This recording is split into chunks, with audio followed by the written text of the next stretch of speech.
সুপ্রিয় পঞ্চম শ্রেণীর শিক্ষার্থীবৃন্দ, আজকে আমি তোমাদের আমার বাংলা বই এর ১৬ পৃষ্ঠার একটি শিক্ষণীয় গল্প নিয়ে আলোচনা করব।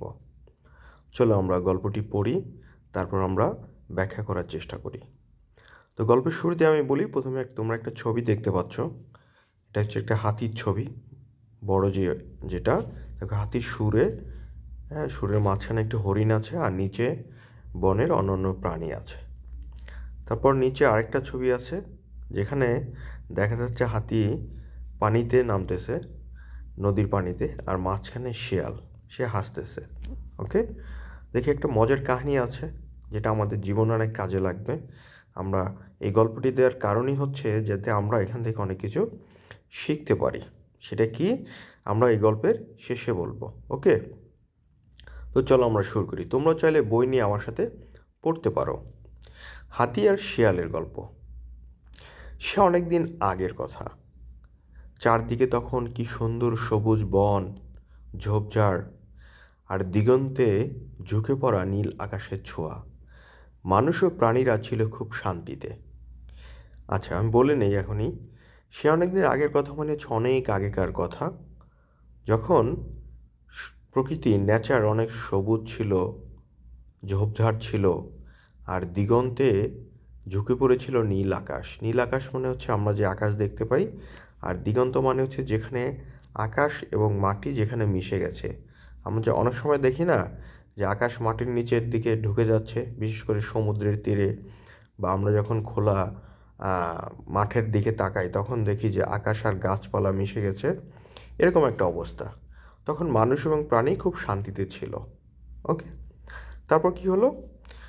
মানুষ তখন একটু করে সভ্য হচ্ছে, জেন্টেল হচ্ছে, কি করে সবার সাথে মিলেমিশে থাকা যায় শিখছে। সেই সব কায়দা কানুন, নিয়মকানুন শিখতেছে, কিভাবে সবার সাথে ভালোভাবে থাকা যায়। ওদিকে বনে বনে তখন পশুদের রাজত্ব। বনে বনে তখন পশুদের রাজত্ব, মানে পশুরা তখন বনের রাজা আর কি, বনকে নিয়ন্ত্রণ করতেছে। হাজার রকমের প্রাণী, অসংখ্য পাখপাখালি, বেশ শান্তিতেই কাটছিল বনের পাখি আর প্রাণীদের দিনগুলো। তারা খুব শান্তিতেই ছিল, কারণ বনের রাজত্ব করতেছে পশুরা। কিন্তু একদিন হলো কি, তারা খেয়ে মস্ত একটা হাতি ওই বনে ঢুকে পড়ল। তারা খেয়ে মানে হচ্ছে কোথাও থেকে হাতিটাকে কেউ হয়তো তাড়া করেছে, মানে হাতিটা যে স্বাভাবিক জীবনযাপনে বাধাগ্রস্ত করেছে। তারপর হাতিটাই বনের মধ্যে চলে আসলো, সেই শান্তির বনে ঢুকে পড়লো। হাতিটার সে কি বিশাল শরীর, পাগুলো বট পাকুড় গাছের মতো মোটা, মানে বট গাছের মতো হাতির পা, মোটা বিশাল শরীর। সুর এতটাই লম্বা যে আকাশের গায়ে গিয়ে বুঝি ঠেকবে। মানে হাতির যে সুর, যেখানে যে হরিণটা মানে ধরে রাখছে, এটা এতটাই লম্বা যে সে আকাশ পর্যন্ত চলে যাবে। ওকে, তারপর কি হলো যে তার গায়েও অসীম জোর। অসীম মানে হচ্ছে সীমাহীন, লিমিটলেস। জোর মানে হচ্ছে এখানে শক্তি, মানে হাতির গায়ে অনেক শক্তি, এটা বোঝানো হচ্ছে। এই শরীর আর শক্তি নিয়েই তার যত অহংকার। অহংকার মানে হচ্ছে প্রাইড। হাতি নিজেকে খুব অহংকারী ভাবতেছে যে আমার এত বড় শরীর, আমার এত শক্তি, এটাই তার জন্য অহংকার। ওকে, তাছাড়া মেজাজটাও দারুণ তিরিক। তার মানে হাতির মেজাজটা খুব বেশি ভালো নাই, মানে সে খুব রাগান্বিত একটা ভাব, তার মধ্যে অন্যরকম একটা মুড কাজ করতেছে। ঠিক আছে, তার মানে ঘটনাটা কী হলো? একটা বন ছিল, সবুজ সুন্দর বন, যেখানে নীল আকাশ ঝুঁকে পড়েছিল, এবং মানুষ প্রাণীরা খুব শান্তিতে ছিল। তারপর মানুষ একটু করে সভ্য হচ্ছিল, জেন্টেল হচ্ছিল, যে কীভাবে সবার সাথে মিলেমিশে থাকা যায় সেসব নিয়মকানুন তারা শিখতেছিল। তখন পশুরা হচ্ছে বনে রাজত্ব করতেছিল, হাজার রকমের প্রাণী ছিল। হ্যাঁ, বেশ শান্তিতে তাদের দিনগুলো কাটতেছিল। কিন্তু হঠাৎ করে একদিন একটি হাতি হয়তো মানুষের তাড়া খেয়ে বা অন্য কোনো পশুদের তাড়া খেয়ে ওই বনের মধ্যে ঢুকে পড়লো। হাতির বিশাল শরীর, তার পাগুলো বট গাছের মতো, হ্যাঁ, তার সুর এতটাই লম্বা যে সেটা দিয়ে সে যা কিছু করতে পারে। তার গায়ে অনেক শক্তি, এবং এগুলা নিয়ে তার হচ্ছে অনেক অহংকার। ওকে, এটা আমরা প্রথম পেজে দেখলাম। তারপর আমরা 17 নম্বর পেজে যাই। এখানে দেখা যাচ্ছে যে বলা হচ্ছে, যেই না হাতিটার ওই বনে ঢোকা, অমনি শুরু হয়ে গেল তোলপাড়। মানে হাতি এই বনে ঢোকার পর একটা তোলপাড় সৃষ্টি হয়ে গেল, একটা বিশৃঙ্খল অবস্থা সৃষ্টি হয়ে গেল মানুষের মানে পশু এবং মানুষের মাঝখানে। নতুন অতিথি এসেছে, সবাই স্বাগত জানাবার জন্য প্রস্তুত হচ্ছে। মানে হাতি আসছে, হাতিকে ওয়েলকাম করতে হবে, স্বাগত জানাতে হবে, এই জন্য সবাই প্রস্তুত।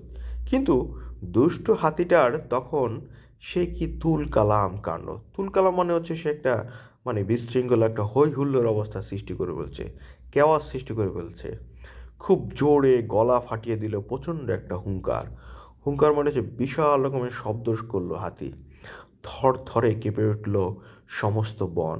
মানে সমস্ত বন হাতির যেই হুঙ্কার শব্দে সমস্ত বনের মধ্যে যেন একটা কি একটা অবস্থা সৃষ্টি হয়েছে। গাছে গাছে নিশ্চিন্তে বসেছিল পাখিগুলো, তারা ভয়ে ডানা ঝাপটাতে শুরু করলো।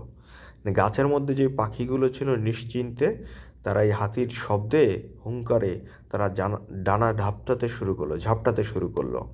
মাটির তলায় লুকিয়ে ছিল যে ইঁদুর, গোবরে পোকার দল, তারাও বুঝতে চাইল কি এমন ঘটল যে এমন করে কেঁপে উঠল পৃথিবী। মাটির তলায় ইঁদুর ছিল এবং গোবরে পোকার দল ছিল, তারাও মানে এই শব্দ শুনতে পেয়েছে মাটির নিচ থেকে, যে এমন কী হইল যে এই পৃথিবী কেঁপে উঠলো, মানে মাটি কেঁপে উঠলো। হাতিটা এমন ভাব শুরু করলো সে বুঝি বনের রাজা। মানে হাতিটা উড়ে এসে জুড়ে বসলো যে বনটা এতদিন এত সুন্দর একটা বন, হঠাৎ করে হাতিটা এসে সব কিছু উলটপালট করে দিল।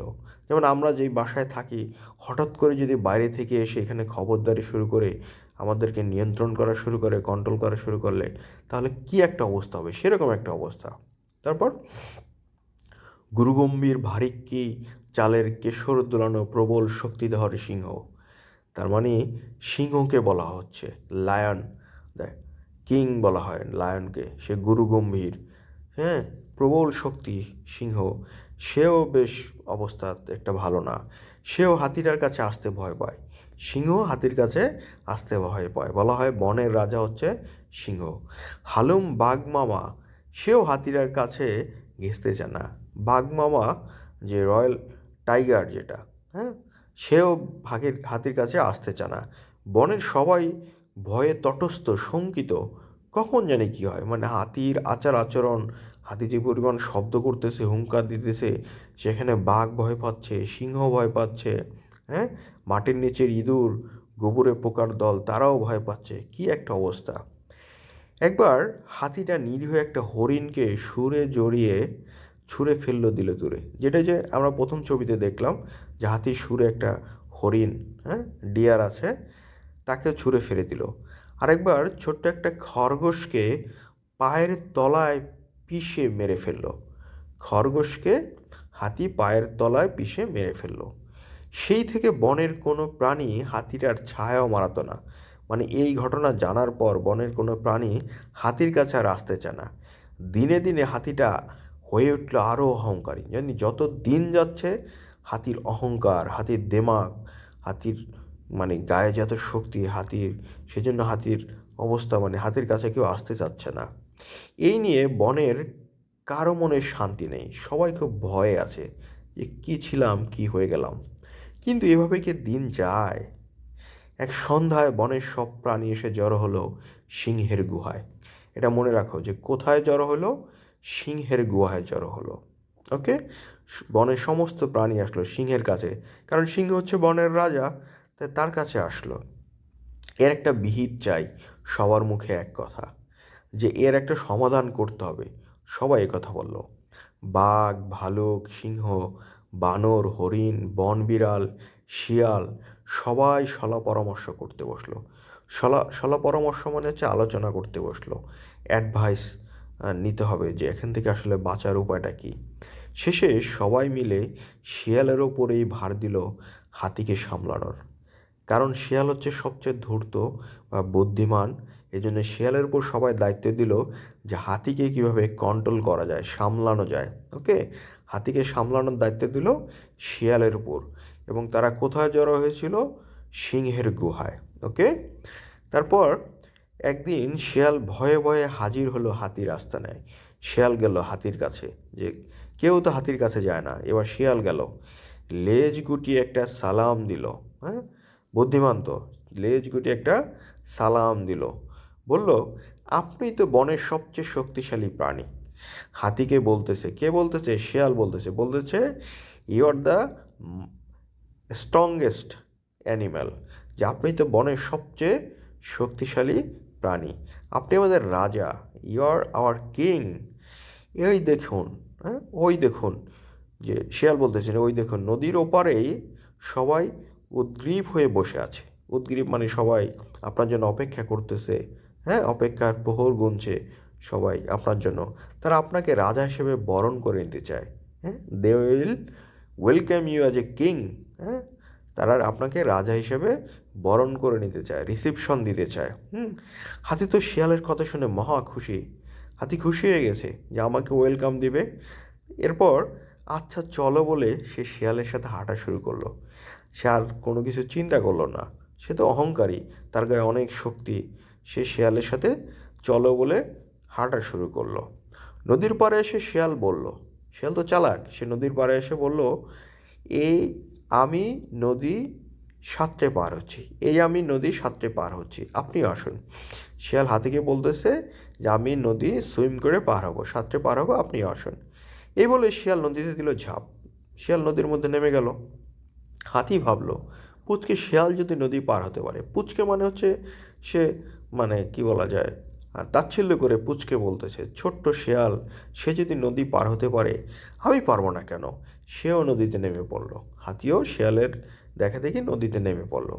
হাতির মস্ত বড় শরীর, হাতি তো অনেক বড়, ভীষণ ভারী, খুব ওয়েট হাতির, হ্যাঁ ওজন অনেক বেশি। হাতিটা নদীর পানিতে যেই পা দিল অমনি তার ভারী শরীর একটু একটু করে তলিয়ে যেতে থাকলো। কেন হাতি তো সাঁতার জানে না, সে নদীর মধ্যে নামার সাথে সাথেই তার শরীরটা পানির মধ্যে তলিয়ে যেতে থাকলো। তলিয়ে যেতে যেতে হাতি বলল, শিয়াল ভাইয়া আমাকে বাঁচাও। তখন হাতির সুর নরম হয়ে গেল, মানে হাতির কণ্ঠ নরম হয়ে গেল, সে শিয়ালকে বলতেছে, শিয়াল ভাইয়া আমাকে বাঁচাও। তারপর পরের পৃষ্ঠায়, 18 পৃষ্ঠায়, শিয়াল ততক্ষণে নদী পার হয়ে তীরে উঠে গেছে, মানে শিয়াল নদীর ওই পারে চলে গেছে। শিয়াল হাতিকে বলল, তোমাকে বাঁচাবো আমরা? এতদিন তোমার অত্যাচারে আমরা কেউ বনে শান্তিতে ঘুমাতে পারিনি। কেন? এতদিন তো বন শান্তিতে ছিল, হাতি আসার পর সব কিছু অশান্তি হয়ে গেছে। এখন শিয়াল বলতেছে যে তোমাকে আমরা বাঁচাবো? হ্যাঁ, এতদিন তোমার অত্যাচারে আমরা কেউ শান্তিতে ঘুমাতে পারিনি।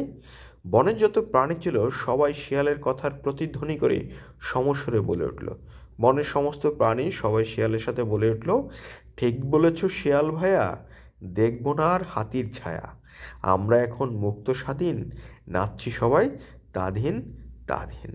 ঠিক আছে, যে শিয়াল ভাইয়া তুমি ঠিক বলেছ, আমরা আর হাতির ছায়া দেখব না, কারণ হাতি নদীতে মারা যাবে, আমরা এখন মুক্ত স্বাধীন, হ্যাঁ ফ্রিডম পেয়েছে সবাই, এই জন্য সবাই তাধীন তাধীন করে নাচতেছে।